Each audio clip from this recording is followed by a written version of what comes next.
हम स्टडी करेंगे कि motion of a body in a horizontal circle और in a circle, not horizontal one, in a circle with steady speed. यानी circle में body move करेगा लेकिन उसकी स्पीड स्टेडी होगी। बॉडी सर्किल में मूव करेगा, वो हॉरिजॉन्टल भी हो सकता है, वर्टिकल भी हो सकता है, लेकिन हमारे कोर्स में स्टेडी स्पीड है यानी यूनिफॉर्म स्पीड है। मैंने लफ्ज लिखा है स्पीड, स्टेडी स्पीड, वेलोसिटी नहीं लिखा, वेलोसिटी कांस्टेंट नहीं हो सकती। अब ये सपोज ये सर्किल है हॉरिजॉन्टल प्लेन में, ये बॉडी है, कोई मास इसका एम है, पार्टिकल है। जब ये मूव करता है, सपोज इसकी वेलोसिटी इस जगह पे ए, ये पॉइंट है, इसकी वेलोसिटी वी ए है, वेलोसिटी वी ए। जब ये बी पॉइंट पे पहुंचता है तो इसकी वेलोसिटी इस जगह पे टेंजेंट होगी, ऑलवेज टेंजेंट होगी, वी बी है। जब इस जगह पे पहुंचता है सी पॉइंट पे तो इसकी वेलोसिटी वी सी है। स्पीड कांस्टेंट है, speed is constant, speed is constant, इसलिए मैं कहता हूं कि v इज द स्पीड जो कांस्टेंट है। यूनिफॉर्म स्पीड के साथ बॉडी मूव कर रहा है सर्किल में, लेकिन velocity is not constant. Velocity is not constant. Velocity constant क्यों नहीं है? क्योंकि आप देख रहे हैं कि ये इसका डायरेक्शन इधर है, इस डायरेक्शन चेंज हो रहा है। Velocity not constant due to change in direction, यानी डायरेक्शन चेंज हो रहा है, इस वजह से वेलोसिटी कांस्टेंट नहीं है, स्पीड कांस्टेंट है। और इसी जब स्पीड कांस्टेंट है तो ये एरो है, जो ये एरोज है, ये तकरीबन सब एक ही लेंथ के होंगे। मैंने तो ऐसे ही बना है ऑलमोस्ट एक लेंथ के, लेकिन आप अगर बनाएंगे तो ये एक ही लेंथ के होने चाहिए। तो मैं ये कह सकता हूं कि एरोज जो शो करेंगे, arrows for V A, V B, V C etcetera must be of same length, एक ही लेंथ की होनी चाहिए। ये शो करेंगे कि इनका मैग्नीट्यूड सेम है, इन वेक्टर्स का मैग्नीट्यूड सेम है, लेकिन डायरेक्शन चेंज हो रहा है। तो बेसिकली जब बॉडी एक सर्किल में मूव कर रहा है स्टेडी स्पीड के साथ, तो उसकी वेलोसिटी चेंज हो रही होती है हर पॉइंट पे, लेकिन उसकी स्पीड कांस्टेंट होती है जब स्टेडी स्पीड कहें तो। और ये वेलोसिटी हमेशा टेंजेंट होती है टू द सर्किल।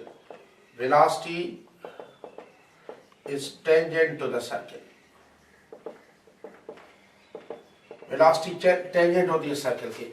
अब जाहिर सी बात है कि वेलोसिटी चेंज हो गई। जब वेलोसिटी चेंज हो गई तो यानी इफ वेलोसिटी चेंजेस तो एक्सीलरेशन होती है हमेशा। एक्सीलरेशन हम डिफाइन करते हैं कि rate of change of velocity. Acceleration को हम डिफाइन करते हैं rate of change of velocity. यह rate of change of speed नहीं होता, क्योंकि स्पीड तो कांस्टेंट है, तो कोई अब समझ सकता है कि कोई एक्सीलरेशन में नहीं, लेकिन वेलोसिटी कांस्टेंट नहीं है तो बॉडी एक्सीलरेशन में है, बॉडी एक्सीलरेट कर रहा है। और जब यानी वेलोसिटी चेंज होगी तो बॉडी एक्सीलरेट कर रहा है, और वो एक्सीलरेशन अगर ये सेंटर है हमेशा मरकज की तरफ होती है, सेंटर की तरफ होती है एक्सीलरेशन। एक्सीलरेशन होगी और ये एक्सीलरेशन हमेशा directed towards centre of circle होगी, directed towards centre of circle. ये सेंटर ऑफ सर्किल की तरफ डायरेक्टेड होगी एक्सीलरेशन। अब जब ये एक्सीलरेशन सेंटर ऑफ सर्किल की तरफ डायरेक्टेड है, और इसको हम कहते हैं सेंट्रीपिटल एक्सीलरेशन, इसको हम कहेंगे सेंट्रीपिटल एक्सीलरेशन कहेंगे। और सेंट्रीपिटल एक्सीलरेशन का मकसद होता है कि acceleration which is loving to the centre, और जो यानी सेंटर की तरफ होती है उसको कहेंगे सेंटर है। अब अगर फॉर एग्जांपल इस जगह पे बॉडी है, वेलोसिटी है, तो इधर भी एक्सीलरेशन का डायरेक्शन सेंटर की तरफ होगा इस तरह। तो आप देख रहे हैं कि acceleration vector constant, acceleration vector भी चेंज हो रहा है, लेकिन एक्सीलरेशन का मैग्नीट्यूड कांस्टेंट होता है। इधर हमेशा ये हर एक्सीलरेशन 90 डिग्री पे होगी वेलोसिटी के साथ। हमेशा आप एक बात ध्यान में रखें कि एक्सीलरेशन हमेशा परपेंडिकुलर होगी वेलोसिटी एट ईच पॉइंट। अब न्यूटन सेकंड लॉ कहता है कि F is equal to ma, अगर वेक्टर फॉर्म में लिखूं तो F is equal to ma, यानी फोर्स और एक्सीलरेशन का डायरेक्शन हमेशा सेम होता है। अगर फोर्स और एक्सीलरेशन का डायरेक्शन सेम होता है तो एक्सीलरेशन, सेंट्रीपिटल एक्सीलरेशन का डायरेक्शन वही होना चाहिए जो सेंट्रीपिटल फोर्स का डायरेक्शन होगा, वो भी सेंट्रीपिटल फोर्स, यानी एक फोर्स होगा जो सेंट्रीपिटल की तरफ सेंटर की तरफ लगेगा, वो सेंट्रीपिटल फोर्स ये होगा, हर जगह पे सेंट्रीपिटल फोर्स होगा। और सेंट्रीपिटल फोर्स और एक्सीलरेशन हमेशा रिलेटेड होंगे वही F is equal to ma से। अगर मैं सबस्क्रिप्ट लूं C for centripetal, C for centripetal, तो FC हमेशा इक्वल होगा MAC के, यानी मास इनटू एक्सीलरेशन की, mass of the body.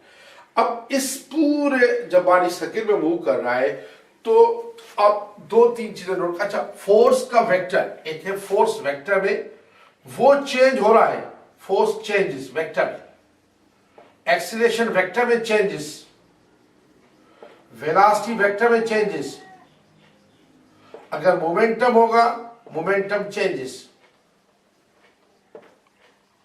Momentum change हो रहा है, ये सारी चीजें चेंज हो रही है। फोर्स चेंज कर रहा है वेक्टर में, vector, acceleration changes vector, velocity changes vector, momentum changes vector, लेकिन इन सबके मैग्नीट्यूड कांस्टेंट है। एफ का मैग्नीट्यूड कांस्टेंट है, जहां भी magnitude constant, sub direction change हो रहा है। एक्सीलरेशन का मैग्नीट्यूड कांस्टेंट है, वेलोसिटी का मैग्नीट्यूड कांस्टेंट है जिसको हम स्पीड कहेंगे, मोमेंटम का मैग्नीट्यूड भी कांस्टेंट होगा जिसको हम स्पीड कहेंगे। तो ये सारी चीजें हैं, यानी ये चारों वेक्टर्स में चेंज हो रहे हैं लेकिन चारों का मैग्नीट्यूड कांस्टेंट है। एक और चीज, क्योंकि हमें वर्क डन सर्किल में क्या होता है, ये हॉरिजॉन्टल सर्किल है वर्क डन, यानी हम कह रहा हूं कि work done horizontal circle. Work done को हम दो चीजों से कैलकुलेट कर सकते हैं। एक तो वर्क डन होता है change in kinetic energy plus change in potential energy, इस तरह भी आप डिफाइन कर सकते हैं। काइनेटिक एनर्जी में कोई चेंज नहीं है क्योंकि स्पीड सेम है, पोटेंशियल एनर्जी में कोई चेंज नहीं है क्योंकि हॉरिजॉन्टल सर्किल है। इस वजह से वर्क डन भी इसमें जीरो ही होगा, वर्क डन भी जीरो होगा। आप दूसरे तरीके से भी कह सकते हैं क्योंकि वर्क डन बराबर होता है एफ डी कॉस थीटा के, फोर्स तो वही होता है डी और कॉस 90 होगा, 90 और ये जीरो। कॉस 90 इसलिए होगा कि बेसिकली हम ये समझते हैं कि डिस्प्लेसमेंट और चेंज और वेलोसिटी का डायरेक्शन हमेशा सेम होता है।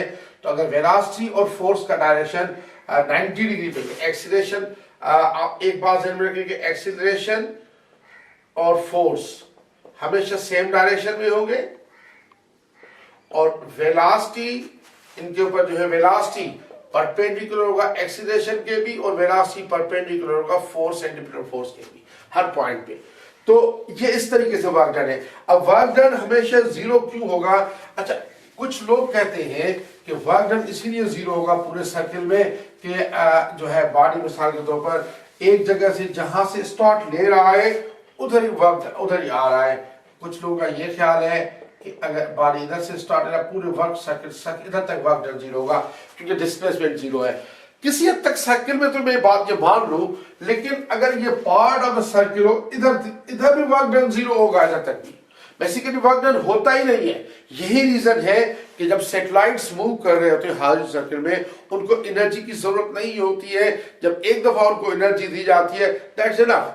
इसे इलेक्ट्रॉन्स मूव कर रहे होते हैं अराउंड द न्यूक्लियस, सर्किल में मूव कर रहे होते हैं। अगर हम एनर्जी इनको दे ही नहीं पाते थे एनर्जी, वो कुदरती तौर पर उनको एनर्जी की जरूरत ही नहीं है क्योंकि वर्क डन जीरो होता है। दो रीजंस वर्क डन जीरो क्यों होता है। वर्क एनर्जी इक्वेशन से हम कह सकते हैं work done is change in kinetic energy plus change in potential energy. Kinetic में कोई चेंज नहीं है क्योंकि स्पीड कांस्टेंट है, प्लस पोटेंशियल में कोई चेंज, ये हॉरिजॉन्टल सर्किल के लिए क्योंकि हाइट चेंज नहीं हो रही तो वर्क डन जीरो हुआ, एक रीजन। दूसरी रीजन का ये है कि वर्क डन हमेशा होता है एफ डी कॉस थीटा के। अब एफ डी कॉस थीटा ये 90 होगा। 90 इसलिए होगा कि फोर्स और वेलोसिटी हमेशा परपेंडिकुलर हर पॉइंट पे और वेलोसिटी हमेशा उसी डायरेक्शन में होता है डिस्प्लेसमेंट के डायरेक्शन में। तो अगर फोर्स और वेलोसिटी परपेंडिकुलर है तो फोर्स और डिस्प्लेसमेंट हमेशा परपेंडिकुलर होने चाहिए, तो ये जीरो होगा। दो रीजन से, यही रीजन है कि इन पार्ट और सर्किल में वर्क डन जीरो होगा। ये रीजन सही है कि वर्क डन जीरो होता है सर्किल में। तो हमने दो तीन चीजें निकाला इससे कि एक तो हमने ये निकाला कि बॉडी का मोमेंटम भी चेंज हो रहा है, वेलोसिटी चेंज हो रही है बॉडी की, velocity changes but speed is constant. इसी तरह एक्सीलरेशन चेंजेस लेकिन magnitude of acceleration remains constant, magnitude is constant. इस तरह force changes due to direction, ये सारे डायरेक्शन की चेंजेस हो रही है लेकिन इसका मैग्नीट्यूड कांस्टेंट रहेगा, मैग्नीट्यूड इज कांस्टेंट। इसी तरह मोमेंटम चेंजेस लेकिन मोमेंटम का मैग्नीट्यूड कांस्टेंट रहेगा और वर्क डन जीरो है, वर्क डन न सर्किल जीरो होगा। ये हमने कुछ रिजल्ट्स निकाले 1 2 3 4 5, ये आपको याद होने चाहिए। वेलोसिटी चेंज हो रही है due to change in direction, speed constant है, एक्सीलरेशन चेंज हो रही है लेकिन उसका मैग्नीट्यूड कांस्टेंट है, फोर्स चेंज हो रहा है लेकिन उसका मैग्नीट्यूड कांस्टेंट है, मोमेंटम चेंज हो रहा है लेकिन उसका मैग्नीट्यूड कांस्टेंट है, वर्क डन सर्किल में जीरो होता है। और दो और चीजें जो हमने किया कि एक्सीलरेशन और फोर्स हमेशा सेम डायरेक्शन में होगी और always directed towards center of circle, directed towards center of circle। और एक्सीलरेशन भी वेलोसिटी के ऊपर परपेंडिकुलर होगा, फोर्स भी वेलोसिटी के ऊपर परपेंडिकुलर, ये दोनों एक डायरेक्शन में जारी बात है परपेंडिकुलर होंगे और वेलोसिटी हमेशा टेंजेंट होगी टू द सर्किल। और जो और चीजें हमने निकालेंगे अब वो देखेंगे कि हम सेंटीमीटर फोर्स का क्या फार्मूला निकालते हैं, सेंटीमीटर एक्सीलरेशन का पहले फिर सेंटीमीटर फोर्स का। सेंटीमीटर एक्सीलरेशन का एक फार्मूला हमें सब रिकॉल करना है। रिकॉल का मकसद है कि उसकी डेरिवेशन हमारे कोर्स में नहीं है, वो है AC = V²/R। ये आपको रिकॉल करना पड़ेगा फार्मूला, बाकी और फार्मूले आपको इसको लेके आपको प्रूव करने पड़ेंगे। इसका प्रूफ हमारे कोर्स में नहीं है, हालांकि इनका प्रूफ दिया जा सकता है बहुत आसानी से लेकिन कोर्स में नहीं है। सेंटीमीटर एक्सीलरेशन बराबर होता है speed square upon radius square, ये सेंटीमीटर एक्सीलरेशन का फार्मूला है। इससे सेंटीमीटर फोर्स का फार्मूला एक तो ये निकलेगा MAC, वो है पहला फार्मूला, और इससे ये निकलेगा दूसरा mv²/, ये v²/r है, mv²/r सेंटीमीटर फोर्स का फार्मूला। सेंटीमीटर एक्सीलरेशन का फार्मूला याद करना पड़ेगा, AC = v²/r, sorry v²/r v²/r recall करना होगा। अब इसमें आपको जो है दूसरे फार्मूले निकालने होंगे। मिसाल के तौर पर आपका है कि v = r ओमेगा होता है, तो इसमें अगर ये पुट करेंगे तो AC आ जाएगा r² ω²/r, यहाँ में कैंसिल हो जाएगा r ω²।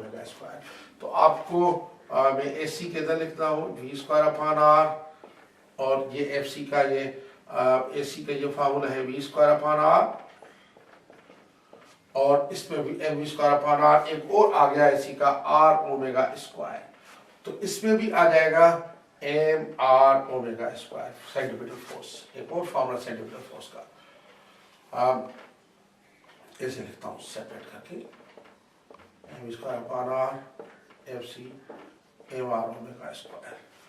इससे मैं आगे भी बढ़ सकता हूँ, सपोज AC = r ω², लेकिन ओमेगा बराबर होता है 2π/T के, तो AC आ जाएगा इसका स्क्वायर करके जगह 4π²R/T²।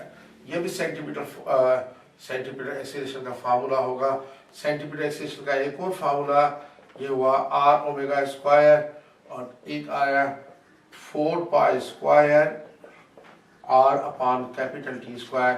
तो सेंटीमीटर फोर्स का आ जाएगा 4π²R/m/T², टाइम पीरियड है। इसी तरह अगर T² F = 1/T होता है फ्रीक्वेंसी के फॉर्म में, तो ये AC आ जाएगा 4π²R/F² और इसमें आ जाएगा सेंटीमीटर फोर्स में 4π²R/F²m। एक बहुत ही फार्मूला जो बच्चों को मुश्किल लगता है, एग्जामिनर कभी कभी कहता है प्रूव करें कि सेंटीमीटर फोर्स का फार्मूला जो होता है वो होता है प्रूव करें कि वो होता है V ओमेगा। सपोज ये कहता है प्रूव करें कि centimetre force is the V omega, S = V omega. अब इसको कैसे करेंगे, हमें रिकॉल है S is equal V square upon R. अब हम ये कह सकते हैं कि S is equal V square upon R. अब हमें पता है कि v बराबर होता है आर ओमेगा के, तो r बराबर आएगा v अपान ओमेगा, इसमें v अपान ओमेगा पुट कर दूं तो ac आ जाएगा v स्क्वायर अपान r की जगह आ जाएगा v अपान ओमेगा। ओमेगा ऊपर जाएगा, जो जगह v स्क्वायर ओमेगा अपान v में कैंसिल दिया जाएगा v ओमेगा। तो एक ac का फार्मूला ये भी आता है v ओमेगा, इसको अगर सेंटीमीटर फोर्स कहेंगे तो mv ओमेगा। इससे फिर आपको v omega 2 pi upon t होता है, तो मैं लिख सकता हूँ ac is equal to 2 pi v upon t। ये भी लिख सकता हूँ m 2 pi v upon t, या ac is equal to centimetre 2 pi v f, centimetre force 2 pi v f m। ये सारे फार्मूले हैं सेंटीमीटर एक्सेलरेशन के, सेंटीमीटर फोर्स के। हमें एक ही फार्मूला रिकॉल करना होता है, वो फार्मूला रिकॉल करना होता है कि AC is equal to V square upon R. इससे सारे फार्मूले ड्राइव हो जाते हैं। अगर आप V is equal to R omega रखेंगे तो आपका मिल जाएगा AC is equal to R omega square, ये फार्मूला मिल जाएगा। अगर ओमेगा की जगह 2 पाई अपॉन टी रखेंगे तो ये आ जाएगा, क्योंकि time period frequency 1 upon T होता है, तो ये आ जाएगा। ये सारे फार्मूले हैं, लेकिन बेसिक फार्मूला दो ही है, एक है AC is equal to V square upon R और दूसरा है सेंटीमीटर फोर्स इज MAC। बाकी आप v is equal R omega से या से निकाल सकते हैं। ये सेंटीमीटर एक्सेलरेशन के सारे फार्मूले।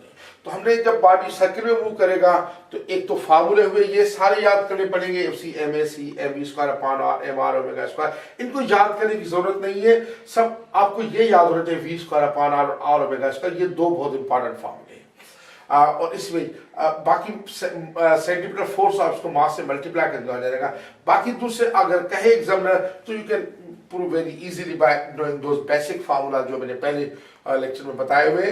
तो बेसिकली जब सेंटर बॉडी सर्किल में यूनिफॉर्म स्पीड के साथ मूव करेगा तो कीप इन माइंड उसकी वेलोसिटी चेंज हो रही है। वेलोसिटी चेंज होने से एक्सीलरेशन चेंज हो जाती है, यानी एक्सीलरेशन प्रोड्यूस होती है। एक्सीलरेशन प्रोड्यूस होने के लिए फोर्स की जरूरत होती है। अब फोर्स में पहले डिस्कस कर चुका हूं कि हमेशा प्रीरिक्विजिट्स दो होते हैं। एक तो देखिए ये फोर्स सेंटर की तरफ होगा, उसका मैग्नीट्यूड कांस्टेंट होगा, और फोर्स और वेलोसिटी परपेंडिकुलर होंगे, जो दो प्रीरिक्विजिट्स हैं बॉडी के सर्किल में मूव करने के लिए, वो भी इससे पूरे हो जाते हैं और बॉडी सर्किल में मूव करता है। तो हमने जो नतीजे निकाले, मैं इनको शॉर्ट में करता हूं कि वेलोसिटी चेंज होगी, स्पीड चेंज नहीं होगी, एक्सीलरेशन चेंज होगा, एक्सीलरेशन का मैग्नीट्यूड चेंज नहीं होगा कांस्टेंट, फोर्स चेंज होगा, फोर्स का मैग्नीट्यूड कांस्टेंट है। मोमेंटम चेंज होगा लेकिन मोमेंटम का मैग्नीट्यूड कांस्टेंट है। वर्क डन जीरो होता है क्योंकि काइनेटिक एनर्जी भी चेंज नहीं हो रही और पोटेंशियल भी चेंज नहीं हो रही। या ये कह दूं कि फोर्स और डिस्प्लेसमेंट परपेंडिकुलर है, इस वजह से वर्क डन जीरो होगा। उसके बाद एक फार्मूला रिकॉल करना है कि centimetre acceleration v square upon r होगी, जो सेंटीमीटर एक्सीलरेशन, और सेंटीमीटर फोर्स जो है वो v स्क्वायर अपॉन r होगा। आपको एक बात बताऊं, सेंटीमीटर फोर्स कोई नया फोर्स नहीं होता। जब आप फोर्स ड्राइव करेंगे तो सेंटीमीटर फोर्स किसी के इक्विवेलेंट होता है हमेशा। ये centimetre force v square upon r से कभी हम शो नहीं करते बॉडी का कि सेंटीमीटर फोर्स है। फोर्स जब फ्री बॉडी डायग्राम शो करते हैं, सेंटीमीटर फोर्स मिसाल फ्रिक्शन देता है, टेंशन देता है, ग्रेविटेशनल फोर्स देता है। फॉर एग्जांपल अगर मैं कहूं कि ये सन है सपोज, और ये अर्थ इसके पर मूव कर रहा है, अर्थ मूव कर रही है, तो ये फोर्स ऑफ अट्रैक्शन सन का जो सेंटर की तरफ होगा, ग्रेविटेशनल पोटेंशियल ग्रेविटेशनल फोर्स, वो ही बेसिकली सेंटीमीटर फोर्स प्रोवाइड करेगा mv स्क्वायर अपॉन r। कोई नया force mv square upon r नहीं है। इसी तरह कुछ लोग कहते हैं कि सेंट्रीफ्यूगल फोर्स होता है। सेंट्रीफ्यूगल फोर्स की कोई हैसियत नहीं है, कोई अहमियत नहीं है, कुछ नहीं होता सेंट्रीफ्यूगल फोर्स। एक्सीलरेशन होता है तो बॉडी, और ये बॉडी इक्विलिब्रियम में नहीं होता, ये बॉडी इक्विलिब्रियम में नहीं होता जब बॉडी मूव करता है सर्किल में, क्योंकि उसमें एक्सीलरेशन है, तो body can not be set in equilibrium.